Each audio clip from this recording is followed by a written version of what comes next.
কর্ম এবং ফল। মানুষের স্বভাব হলো এটাই যে তিনি নিজের প্রত্যেক পরিশ্রমের প্রতিফল প্রার্থনা করেন। বেশিরভাগ সময় এই ফলাফলের চিন্তা করতে করতে, কল্পনা করতে করতে উনি কর্ম করতে থাকেন যে আমি এই কাজটা করলে এই ফল পাবো।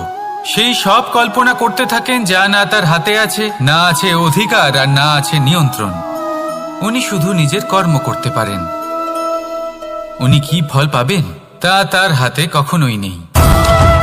তাই আপনিও শুধুমাত্র কর্ম করতে থাকুন, ফলের চিন্তা করবেন না। মনে রাখবেন, শিকড় এবং শাখা যেভাবে একে অপরের সাথে জড়িয়ে, সেইভাবেই একে অপরের সাথে জড়িয়ে কর্ম এবং ফল। যেরকম কর্ম আপনি করবেন সেরকম ফল আপনি অবশ্যই পাবেন। তাই এই ফলের আশায় কর্মের সময় কখনোই নষ্ট করবেন না, কারণ যে ব্যক্তি সময় নষ্ট করেন, সময় সেই ব্যক্তিকে অবশ্যই নষ্ট করে দেয়। কর্ম করুন নিঃস্বার্থভাবে, ফলের চিন্তা করবেন না, আর আমার সাথে ভালোবেসে বলুন রাধা রাধা। কর্ম এবং ফল। দেখতে গেলে এই সমস্ত ব্রহ্মাণ্ড এই দুইয়ের মাঝেই স্থির হয়ে আছে। মানুষজন কর্ম করেন ভালো ফল লাভের আশায়, আর ভালো ফল লাভের আশায় উনি এটাই ভুলে যান যে উনি যে কর্ম করছেন তা কি করছেন। আমি বলেছিলাম কর্ম করুন ফলের চিন্তা না করে, কিন্তু কি কর্ম করছেন সেই বিষয়ে ভাবাটাও অত্যন্ত আবশ্যক। নয়তো অনেক সময় আমরা এমন কর্ম করে ফেলি যা না চাইতেও বিষে পরিণত হয়, যা হয়েছে দুঃশাসনের সাথে, দুর্যোধনের সাথে, গুরু দ্রোণের সাথে। একজনের মানসিকতা উচিত ছিল না, একজনের বিবেক উচিত ছিল না, আরেকজন যে পক্ষ নির্বাচন করেছিলেন সেই পক্ষ উচিত ছিল না। আর যা কিছু ওনাদের সাথে হলো, আপনার, আমার, আমাদের সকলের সাথে তা হতে পারে। আমি বলেছিলাম কর্ম করুন, ফলের চিন্তা করবেন না, কিন্তু এই কর্মের বিষয়ে বিচার করে দেখাটাও ততটাই আবশ্যক। দেখুন, কর্ম করার উচিত প্রক্রিয়া ফলের চিন্তা না করা, কিন্তু যদি আপনার কর্ম শুভ হয় তাহলে তার ফলও নিয়তি আপনাকেই দেবে। সর্বদা কর্ম করার সময় এটা ভাবুন যে আপনার এই কর্ম এই সংসারকে, এই সমাজকে, আপনার পরিবারকে, আপনার আশেপাশের মানুষজনকে কোন দিশায় নিয়ে যাবে। যদি এটা সবার জন্য মঙ্গলময় হয় তাহলে কর্ম করতে থাকুন। আর হ্যাঁ, নিশ্চিত রূপে ফলের চিন্তা করবেন না। আসুন আমার সাথে ভালোবেসে বলুন রাধা রাধা। বটবৃক্ষের বীজ সর্ষের দানার থেকেও ছোট হয়, কিন্তু যখন তা নিজের রূপ ধারণ করে তখন তা বিশাল বৃক্ষের আকার ধারণ করে, যা সহস্র বছর ধরে বেঁচে থাকে, ছায়া প্রদান করে, পাখিদের আশ্রয় প্রদান করে, আর দেয় পথচারীদের বিশ্রাম করার স্থান। কেন?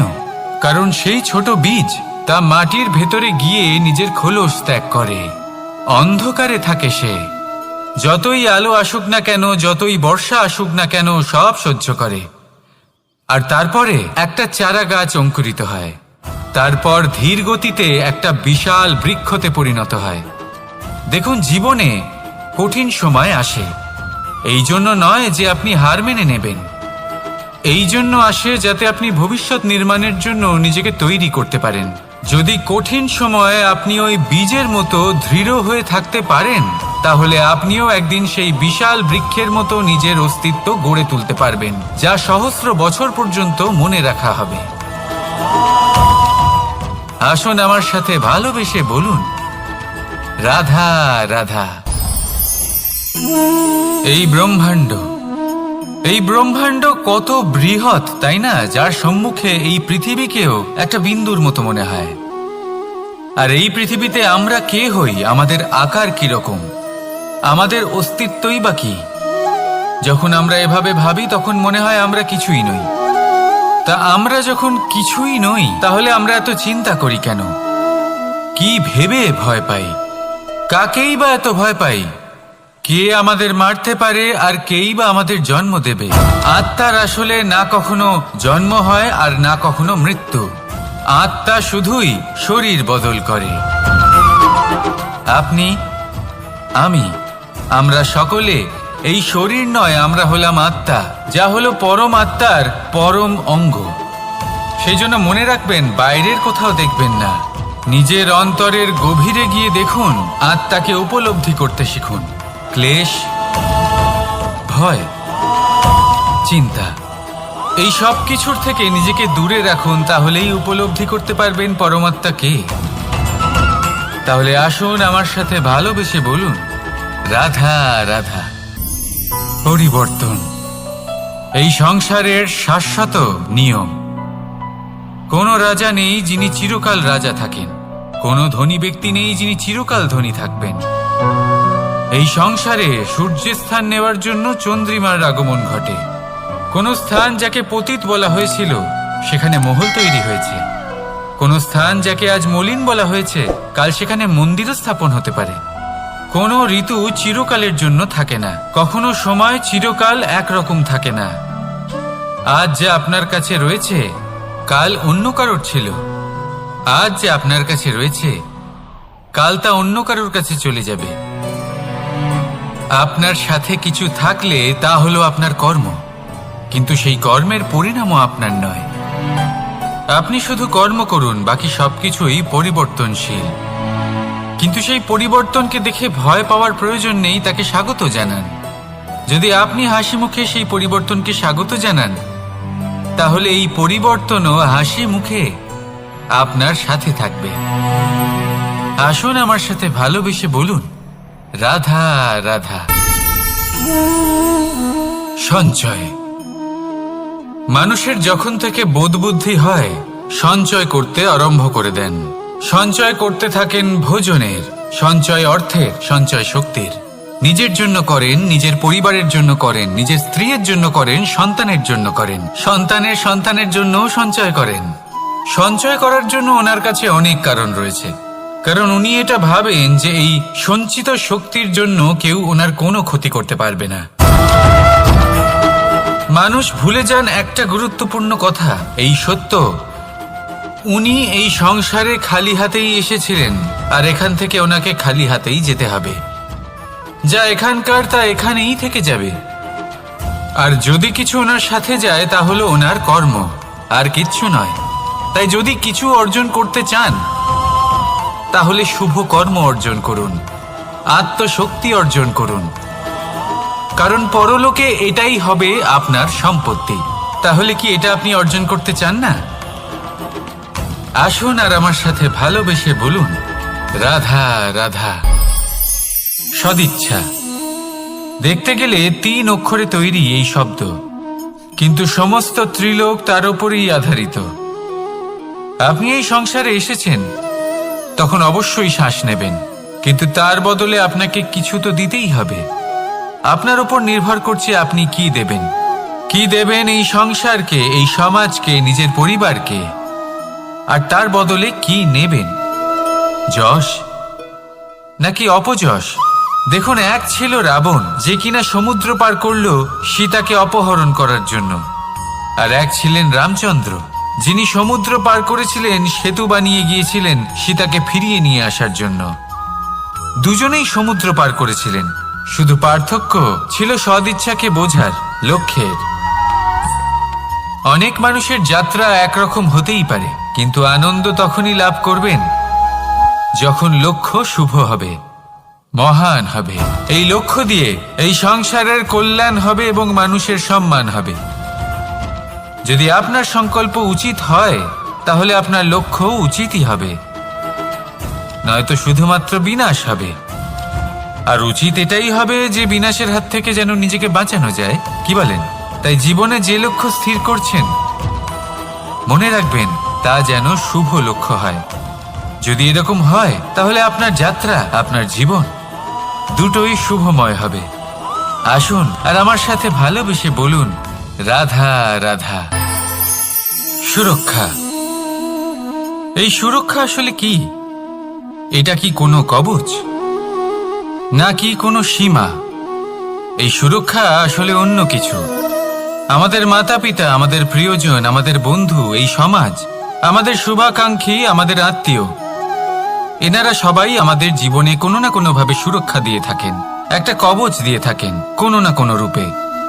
কিন্তু দেখতে গেলে আমাদের পরাক্রমের পথে আমাদের বীরত্বের পথে, আমাদের সাহসের পথে এই সুরক্ষাই সব থেকে বড় বাধা হয়ে দাঁড়ায়।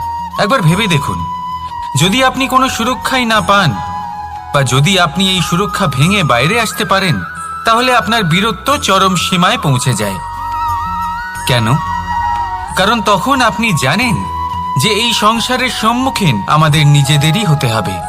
আপনি বুঝে যান যে শত্রুর সম্মুখীন এবার নিজের বলের দ্বারা, নিজের পরাক্রমের দ্বারা, নিজের সাহসের দ্বারা করতে হবে। আর তখন আমাদের মনের মধ্যে এই শক্তি জাগ্রত হয়। এই শক্তি অন্তরেই বসবাস করে।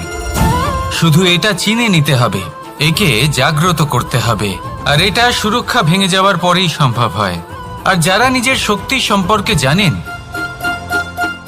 যিনি নিজেই জানেন তিনি কতটা শক্তিশালী, তিনি নিজেই নিজের সুরক্ষা কবচ চিরকালের মতো ভেঙে ফেলে দেন, ঠিক কর্ণের মতো।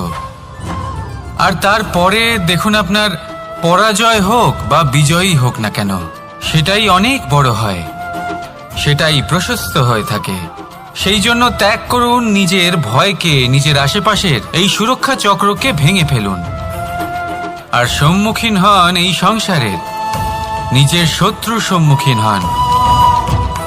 পরাক্রমের এই অঙ্কুর, তা অঙ্কুরিত হওয়ার জন্য বীজের উপরের এই কবচ, এটা ভেঙে যাওয়া অতি আবশ্যক।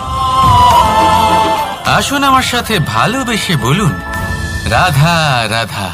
যখন আমরা হাঁটতে থাকি আর আমাদের পায়ে কাঁটা বিঁধে যায়, তখন মুখ দিয়ে আহ বেরিয়ে আসে, কান্না চলে আসে, আর অনেক সময় অভিশাপও বেরিয়ে আসে। কিন্তু আমরা কি কখনো এটা এইভাবে দেখেছি, এইভাবে ভেবেছি যে আমরা যে পথে চলেছি সেই পথে কাঁটা বিঁধেছে, নাকি আমরা সেই পথ নির্বাচন করেছি যাতে শুধুই কাঁটা রয়েছে? নাকি আমরা এভাবে ভেবে দেখেছি যে এই কাঁটা আমাদের কষ্ট দিতে এসেছে, নাকি এটা আমরাই বিছিয়ে রেখেছিলাম? সাবধান থাকা উচিত ছিল, কারণ কাঁটা বিঁধলে যন্ত্রণা হবে, চিৎকার করে ফেলতে পারি, মুখ থেকে অভিশাপও বেরিয়ে আসতে পারে। কিন্তু এই অভিশাপ শুধুমাত্র আমাদের তরফ থেকে অভিশাপ হয়, সামনের ব্যক্তিটির ওপরও নির্ভর করে।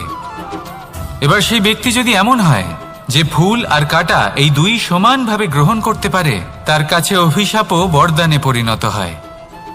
শেষ পর্যন্ত ব্যাপারটা দাঁড়ায় ভাবনা, চিন্তা, দৃষ্টিভঙ্গির ওপর।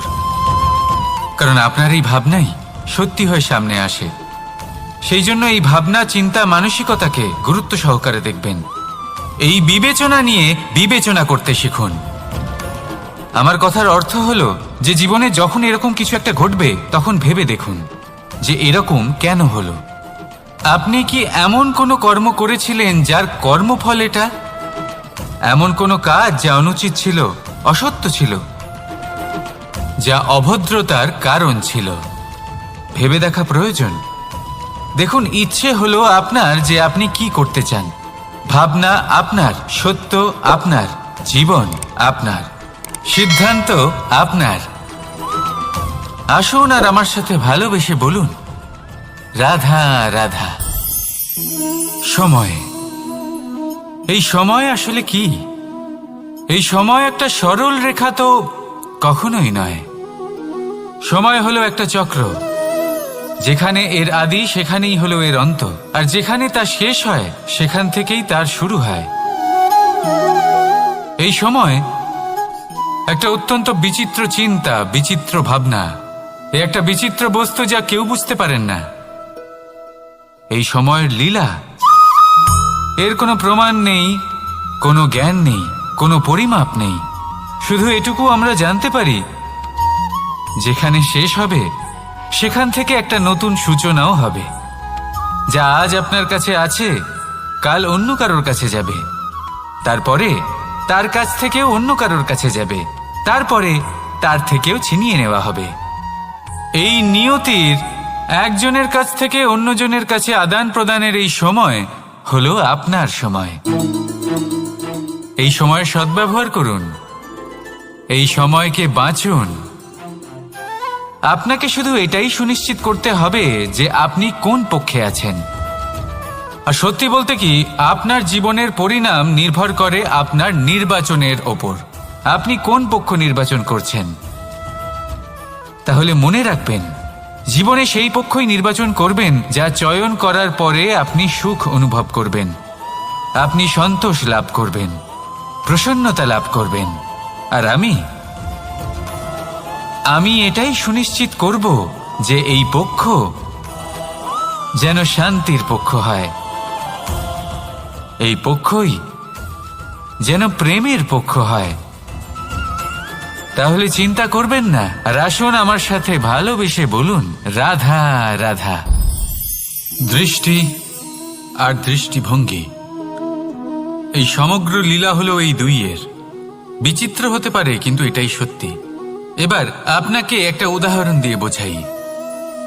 অনেক সময় আপনি কোনো ব্যক্তিকে এটা বলতে শুনবেন যে আমি আমার নিজের উপরে গর্ব করি, আমি নিজেকে নিয়ে গর্ব করি, আমি খুব ভালোভাবে আমার মা বাবার সেবা করি, ওনাদের আমি সবসময় সুখী রাখি, ওনাদের আমি একটা বাড়ি দিয়েছি, সকল সুখ সুবিধা দিয়েছি, ওনাদের জীবনে প্রত্যেক জিনিস দিয়েছি আর দেব যা তাদের প্রয়োজন। এবার আমাকে বলুন যে আপনি কে হন। আপনি হলেন সেই বীজ যা আপনার মাতা পিতা রোপণ করেছেন। আপনার মা বাবাই আপনাকে এই সংসারে জন্ম দিয়েছেন। এবার এইসব কথার কি তাৎপর্য? এই হলো সেই ব্যক্তির দৃষ্টিভঙ্গি। এবার দেখা যাক এই প্রকৃতি আমাদের কি শেখায়। কখনো কোনো গাছকে দেখবেন, যখন সেই গাছে ফল আসে, সে মালিকে এটা বলে না যে দেখো আমি তোমাকে ফল খেতে দিচ্ছি। সেই বৃক্ষ এটা বলে না যে দেখো আমি তোমায় আহার করতে দিচ্ছি, কারণ ও জানে যে এটা হলো সেই মালির পরিশ্রম, এটা হলো তারই কর্মের ফল, আর এটা তারই পাওয়া উচিত। সে বলে যে তোমার জিনিস তোমাকেই অর্পণ করলাম, এ আমার জিনিস নয়। ও জানে সেই মালির গুরুত্ব আসলে কি। এটা হলো তার দৃষ্টিভঙ্গি। সেই জন্য আপনি জীবনে কোন ব্যক্তির মধ্যে, কোন পশু পাখির মধ্যে, কোন প্রাণীর মধ্যে, কোন পরিস্থিতিতে, কোন আবেগের মুহূর্তে কি দেখতে পাচ্ছেন, সেটা আপনার দৃষ্টিভঙ্গির উপরে নির্ভর করছে। তাই নিজের মনে ধন্যাত্মক ভাব জাগ্রত করুন, শুভ চিন্তা নিয়ে আসুন। এই ভাবনাই সত্য হয়ে সামনে আসবে। এই দৃষ্টিভঙ্গি এমন হয়ে যাবে যে আপনার জীবনে সবকিছুই শুভ হবে। তাহলে আসুন আর আমার সাথে ভালোবেসে বলুন, রাধা রাধা। প্রতিশোধ অথবা কাউকে দুঃখ দেওয়ার ভাবনা, যদি এটা আপনার মনে থাকে, তাহলে আপনি নিজের মনেই যন্ত্রণার একটা বিশাল বৃক্ষ রোপণ করছেন, এটা মনে রাখবেন। কারণ কাউকে দুঃখ দেবার এই ভাবনা, এটা হলো সেই বীজ যা আপনার মনেই পতিত হবে, আপনার মনেই অঙ্কুরিত হবে, আর আপনার মনেই একটা বিশাল বৃক্ষরূপে বেড়ে উঠবে। জীবন আপনার, কর্ম আপনার, কাউকে দুঃখ দেবার ভাবনা আপনার ছিল, এই বৃক্ষ হলো আপনার, তাই এর ফলও আপনিই পাবেন, যা গ্রহণও আপনাকেই করতে হবে। মনে রাখবেন, যে মানুষ এটা ভাবে যে আমি ওকে দুঃখ দেব, ওকে কষ্ট দিতে চাই আমি, সেই মানুষই দুঃখ আর কষ্ট পেয়ে থাকে। যদি সেই জায়গায় আপনি এটা ভাবেন যে আমি কাউকে সুখী করে তুলতে চাই, কাউকে সুখ প্রদান করতে চাই, তাহলে তারও বীজ আপনার মনেই রোপণ হবে, বৃক্ষে পরিণত হবে, যার ফলও আপনিই পাবেন। এখানে বিষয়টা হলো শুধু মানসিকতার চিন্তা, যা সত্য হয়ে আপনার সামনে আসে। তাহলে এই মানসিকতা শুভ করুন, সবার জন্য মঙ্গল কামনা করুন। অন্যের মনে আপনার জন্য ভালো চিন্তা থাকুক বা না থাকুক, আপনি সবার জন্য শুভ চিন্তা করে কর্ম করতে থাকুন, তাহলে আপনার সাথেও ভালোই হবে। তাহলে আসুন আর আমার সাথে ভালোবেসে বলুন, রাধা রাধা। সুখ আর অভিজ্ঞতা, এই দুই জীবনে একসাথে কখনোই আসে না। মনে রাখবেন, যেখানে সুখ থাকে সেখানে অভিজ্ঞতা থাকে না, আর যখন এই সুখ আমাদের জীবন থেকে দূরে চলে যায়, তখন আমাদের জীবনে আসে এই অভিজ্ঞতা। পরমাত্মা, প্রকৃতি, নিয়তি এই অভিজ্ঞতাকে আমাদের জীবনে পাঠান, যাতে আমরা একটা অত্যন্ত গুরুত্বপূর্ণ শিক্ষা, একটা জ্ঞান প্রাপ্ত করতে পারি। এই অভিজ্ঞতা আমাদের শেখায় যে অতীতে এমন কি হয়েছিল যা আমাদের করা উচিত হয়নি। আমাদের শেখায় ভবিষ্যতে এমন কি আছে যা আমাদের করা উচিত আর কি করা উচিত নয়। দেখতে গেলে এই অভিজ্ঞতা আমাদের সেই শিক্ষা দেয় যার জন্য আমরা সুখের দিকে উচিতভাবে অগ্রসর হতে পারি। সেই জন্য জীবনে যখনই দুঃখ আসবে, দুঃখের এই সময় আসবে, তখন হতাশ হবেন না। বোঝার চেষ্টা করুন এই পরিস্থিতি কেন এসেছে, কি শিক্ষা দিতে এসেছে। যদি আপনি সেই জ্ঞান লাভ করেন, সুখের পথে অগ্রসর হন, তাও উচিত রূপে, তাহলে এই অভিজ্ঞতার উদ্দেশ্য পূরণ হয়ে যায়। তাহলে আসুন আর আমার সাথে ভালোবেসে বলুন, রাধা রাধা। জীবনে শিখরে পৌঁছানোর জন্য মানুষের কি প্রয়োজন হয়ে থাকে? সিঁড়ির। কিন্তু তাও প্রত্যেক মানুষ, প্রত্যেক ব্যক্তি শিখরে পৌঁছতে পারেন না। এর কারণ কি? কারণ একটা হতে পারে যে মানুষ কল্পনা করতে থাকেন কিন্তু সিঁড়ি খুঁজে পান না। কিছু মানুষ খুঁজে নেন কিন্তু তা পেয়ে এতটাই প্রসন্ন হয়ে যান যে তারপর আর কোনো কর্মই করেন না। খুব সোজা ব্যাপার। অনেক মানুষ সিঁড়ি খুঁজে পান না, আর যদি পেয়েও যান তাও যতক্ষণ না তাতে চড়ছেন সেই শিখরে পৌঁছবেন কি করে? যতক্ষণ না আপনি পরিশ্রম করছেন, যতক্ষণ না সেই সিঁড়িতে আপনি চড়ছেন, যতক্ষণ না ক্লান্ত হচ্ছেন, আপনার পায়ে হাঁটুতে ব্যথা না হচ্ছে, ততক্ষণ এই শিখরে পৌঁছানোর সৌভাগ্য লাভ করতে পারবেন না। তাহলে কল্পনার সাথে কর্ম করুন, পরিকল্পনার সাথে পরিশ্রম করুন, সব কিছু পাবেন। আসুন আমার সাথে ভালোবেসে বলুন, রাধা রাধা। সমস্যা, কঠিন সময়, সংকট, বিপদ কার জীবনে নেই? প্রত্যেকের জীবনে আছে। কিন্তু আমাকে একটা কথা বলুন, যদি নৌকায় ঢেউকে ভয় পেতে শুরু করে তাহলে সাগর পার করবে কে? কখনো কোনো ছোট্ট পিঁপড়েকে দেখেছেন যে আকারে হয়তো ছোট হতে পারে কিন্তু বড় শিক্ষা দিয়ে যায়? কিন্তু আমরা শিখি না। এবার দেখুন একটা পিঁপড়েকে যে ভোজনের খোঁজে বাইরে বের হয়, একটা ছোট্ট দানা তুলে নেয়। ছোট দানা তোলে কারণ তার থেকে বেশি সে তুলতেই পারবে না। সে দানা নিয়ে চলতে শুরু করে, কোনো দেওয়ালে উঠে পড়ে, আবার পড়েও যায়। সেই দানা দূরে কোথাও একটা পড়ে যায়, তা আবার খোঁজে, তুলে নেয়, আবার চলতে থাকে। পড়ে যায় আবার ওঠে, পড়ে যায় আবার ওঠে। সেই দানাটা রেখে দেয়, আবার বেরিয়ে পড়ে ভোজনের খোঁজে। পরিশ্রম করতে থাকে কিন্তু হার মানে না। এই শিক্ষাই তো আমাদের প্রাপ্ত করতে হবে। নিরন্তর পরিশ্রম আর নির্ভীক হয়ে কর্ম করে যেতে হবে। এটাই হলো সাফল্যের মাধ্যম, এটাই হলো জয়ের মন্ত্র, অচ্যুত অজয় অস্ত্র। তাহলে আসুন আর আমার সাথে ভালোবেসে বলুন, রাধা রাধা। আমরা সকলে চাই আমাদের জীবনে সাফল্য আসুক। আমরা চাই যে এই সংসারে আমাদের খ্যাতি ছড়িয়ে পড়ুক। আমরা চাই যেন আমরা আলোচিত হই। কিন্তু শুধু চাইলেই কি যায় আসে?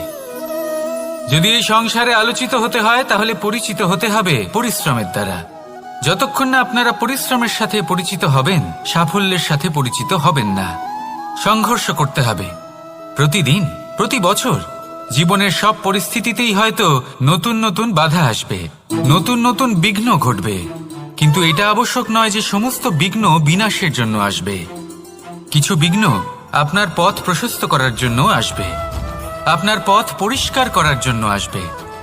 যদি আপনাকে উদাহরণ দিই, যখন বন্যা আসে, বাড়ি ঘর ভেসে যায়, তখন আমরা হতাশ হয়ে পড়ি, আমরা দুঃখী হয়ে পড়ি। কিন্তু সেই বন্যাই আমাদের সেই ধরিত্রীকে এত উর্বর করে তোলে যে সেই উর্বর অংশ কাজে লাগিয়ে আমরা সেরকম আরো 10টা বাড়ি বানাতে পারি। তাহলে ধন্যাত্মক থাকুন আর যে কোনো সংঘর্ষের জন্য প্রস্তুত থাকুন। জীবনে অনেক দূর যেতে পারবেন। তাহলে আসুন আমার সাথে ভালোবেসে বলুন, রাধা রাধা। জীবনে কখনো কখনো আমরা সেই পরিস্থিতিতে ফেসে যাই যখন আমাদের মনে হয় যে আমাদের নতুন কিছু একটা করতে হবে, কিন্তু আমরা করতে পারি না। কারণ কোথাও না কোথাও আমরা রীতির দ্বারা আবদ্ধ, আর আমরা সেই রীতি ভাঙতে চাই না। কেবল একটাই প্রশ্ন আসে মনে, আশেপাশের মানুষ কি বলবে, আশেপাশের মানুষ কি ভাববে। আপনাকে একটা প্রশ্ন করি, কারা এই মানুষজন? আপনার জন্মের সময় এই মানুষজন কোথায় ছিলেন? যখন আপনি কোনো সমস্যায় পড়েন তখন এই মানুষজন কোথায় থাকেন? এগিয়ে এসে কি আপনাকে সাহায্য করেন, নাকি সেই সমস্যার সমাধান আপনি নিজেই করেন?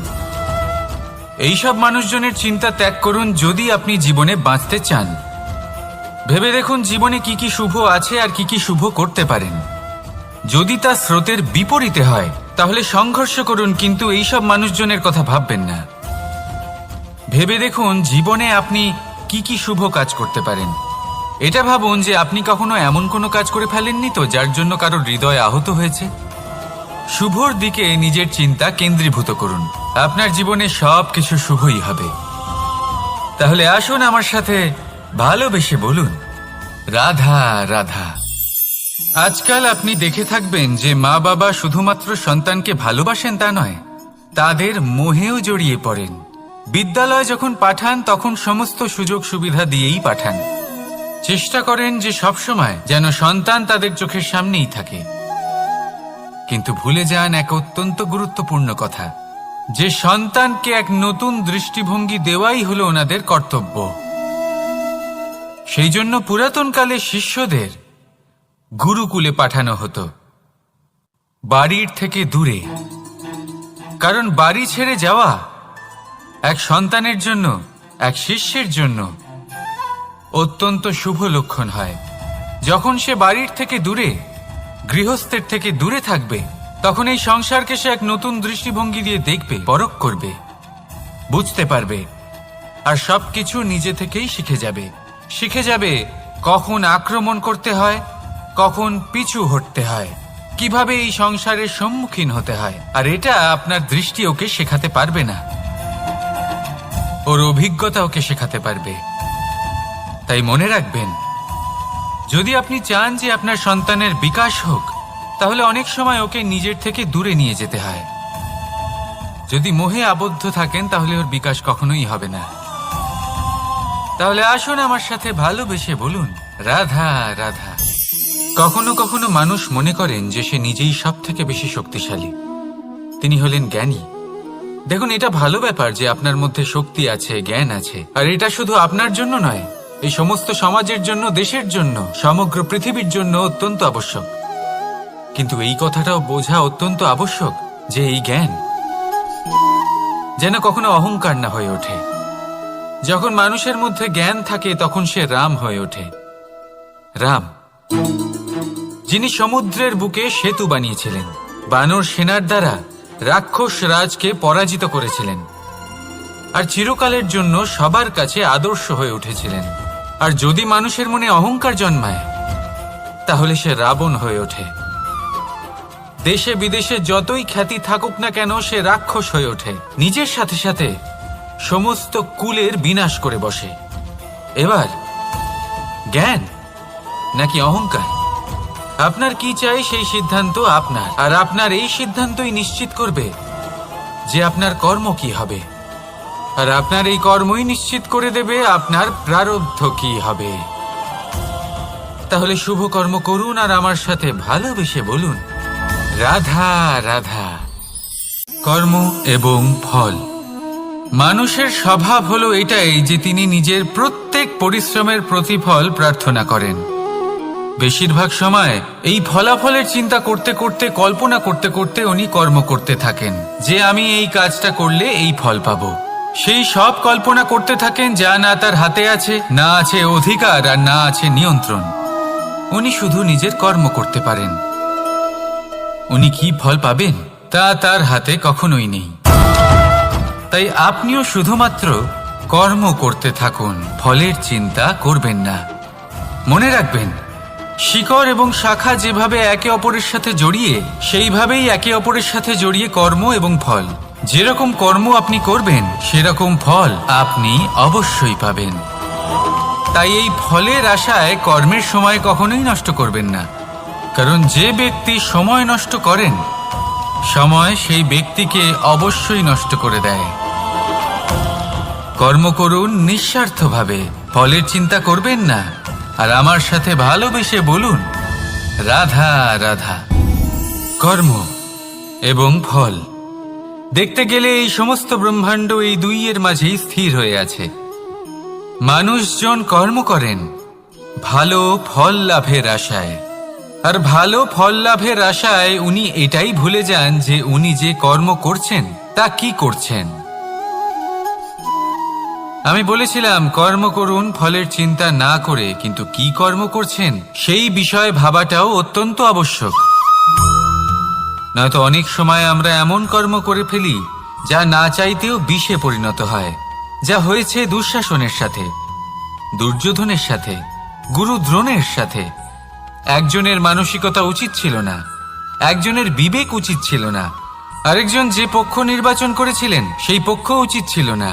আর যা কিছু ওনাদের সাথে হলো, আপনার আমার আমাদের সকলের সাথে তা হতে পারে। আমি বলেছিলাম কর্ম করুন, ফলের চিন্তা করবেন না, কিন্তু এই কর্মের বিষয়ে বিচার করে দেখাটাও ততটাই আবশ্যক। দেখুন, কর্ম করার উচিত প্রক্রিয়া ফলের চিন্তা না করা, কিন্তু যদি আপনার কর্ম শুভ হয় তাহলে তার ফলও নিয়তি আপনাকেই দেবে। সর্বদা কর্ম করার সময় এটা ভাবুন যে আপনার এই কর্ম এই সংসারকে, এই সমাজকে, আপনার পরিবারকে, আপনার আশেপাশের মানুষজনকে কোন দিশায় নিয়ে যাবে। যদি এটা সবার জন্য মঙ্গলময় হয় তাহলে কর্ম করতে থাকুন। আর হ্যাঁ, নিশ্চিত রূপে ফলের চিন্তা করবেন না। আসুন আমার সাথে ভালোবেসে বলুন, রাধা রাধা। বটবৃক্ষের বীজ সর্ষের দানার থেকেও ছোট হয়, কিন্তু যখন তা নিজের রূপ ধারণ করে তখন তা বিশাল বৃক্ষের আকার ধারণ করে, যা সহস্র বছর ধরে বেঁচে থাকে, ছায়া প্রদান করে, পাখিদের আশ্রয় প্রদান করে, আর দেয় পথচারীদের বিশ্রাম করার স্থান। কেন? কারণ সেই ছোট বীজ তা মাটির ভেতরে গিয়ে নিজের খোলস ত্যাগ করে। অন্ধকারে থাকে সে, যতই আলো আসুক না কেন, যতই বর্ষা আসুক না কেন, সব সহ্য করে। আর তারপরে একটা চারা গাছ অঙ্কুরিত হয়, তারপর ধীর গতিতে একটা বিশাল বৃক্ষতে পরিণত হয়। দেখুন, জীবনে কঠিন সময় আসে, এই জন্য নয় যে আপনি হার মেনে নেবেন, এই জন্য আসে যাতে আপনি ভবিষ্যৎ নির্মাণের জন্য নিজেকে তৈরি করতে পারেন। যদি কঠিন সময়ে আপনি ওই বীজের মতো দৃঢ় হয়ে থাকতে পারেন, তাহলে আপনিও একদিন সেই বিশাল বৃক্ষের মতো নিজের অস্তিত্ব গড়ে তুলতে পারবেন, যা সহস্র বছর পর্যন্ত মনে রাখা হবে। আসুন আমার সাথে ভালোবেসে বলুন, রাধা রাধা। এই ব্রহ্মাণ্ড কত বৃহৎ, তাই না? যার সম্মুখে এই পৃথিবীকেও একটা বিন্দুর মতো মনে হয়। আর এই পৃথিবীতে আমরা কে হই, আমাদের আকার কিরকম, আমাদের অস্তিত্বই বা কি? যখন আমরা এভাবে ভাবি তখন মনে হয় আমরা কিছুই নই। তা আমরা যখন কিছুই নই, তাহলে আমরা এত চিন্তা করি কেন? কি ভেবে ভয় পাই? কাকেই বা এত ভয় পাই? কে আমাদের মারতে পারে আর কেই বা আমাদের জন্ম দেবে? আত্মার আসলে না কখনো জন্ম হয় আর না কখনো মৃত্যু। আত্মা শুধুই শরীর বদল করে। আপনি, আমি, আমরা সকলে এই শরীর নয়, আমরা হলাম আত্মা, যা হলো পরম আত্মার পরম অঙ্গ। সেই জন্য মনে রাখবেন, বাইরের কোথাও দেখবেন না, নিজের অন্তরের গভীরে গিয়ে দেখুন, আত্মাকে উপলব্ধি করতে শিখুন। ক্লেশ, ভয়, চিন্তা, এই সব কিছুর থেকে নিজেকে দূরে রাখুন, তাহলেই উপলব্ধি করতে পারবেন পরমাত্মাকে। তাহলে আসুন আমার সাথে ভালোবেসে বলুন, রাধা রাধা। পরিবর্তন এই সংসারের শাশ্বত নিয়ম। কোনো রাজা নেই যিনি চিরকাল রাজা থাকেন, কোনো ধনী ব্যক্তি নেই যিনি চিরকাল ধনী থাকবেন। এই সংসারে সূর্যের স্থান নেওয়ার জন্য চন্দ্রিমার আগমন ঘটে। কোন স্থান যাকে পতিত বলা হয়েছিল সেখানে মহল তৈরি হয়েছে, কোন স্থান যাকে আজ মলিন বলা হয়েছে কাল সেখানে মন্দিরও স্থাপন হতে পারে। কোনো ঋতু চিরকালের জন্য থাকে না, কখনো সময় চিরকাল একরকম থাকে না। আজ যা আপনার কাছে রয়েছে কাল অন্য কারোর ছিল, আজ যে আপনার কাছে রয়েছে কাল তা অন্য কারোর কাছে চলে যাবে। আপনার সাথে কিছু থাকলে তা হলো আপনার কর্ম, কিন্তু সেই কর্মের পরিণামও আপনার নয়। আপনি শুধু কর্ম করুন, বাকি সবকিছুই পরিবর্তনশীল। কিন্তু সেই পরিবর্তনকে দেখে ভয় পাওয়ার প্রয়োজন নেই, তাকে স্বাগত জানান।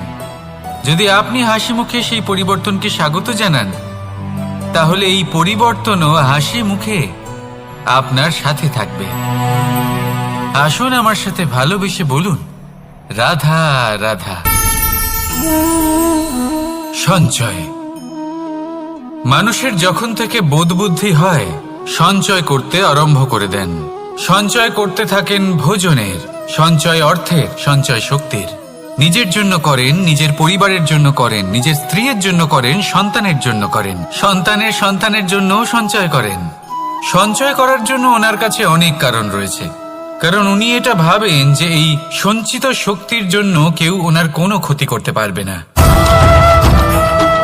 মানুষ ভুলে যান একটা গুরুত্বপূর্ণ কথা, এই সত্য, উনি এই সংসারে খালি হাতেই এসেছিলেন, আর এখান থেকে ওনাকে খালি হাতেই যেতে হবে।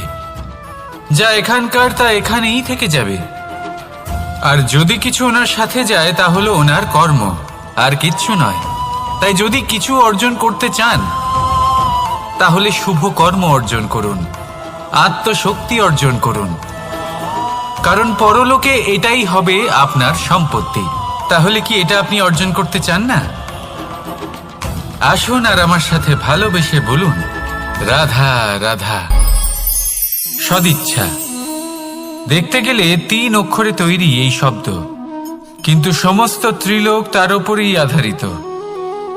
আপনি এই সংসারে এসেছেন, তখন অবশ্যই শ্বাস নেবেন, কিন্তু তার বদলে আপনাকে কিছু তো দিতেই হবে। আপনার উপর নির্ভর করছে আপনি কি দেবেন। কি দেবেন এই সংসারকে, এই সমাজকে, নিজের পরিবারকে, আর তার বদলে কি নেবেন? যশ নাকি অপযশ?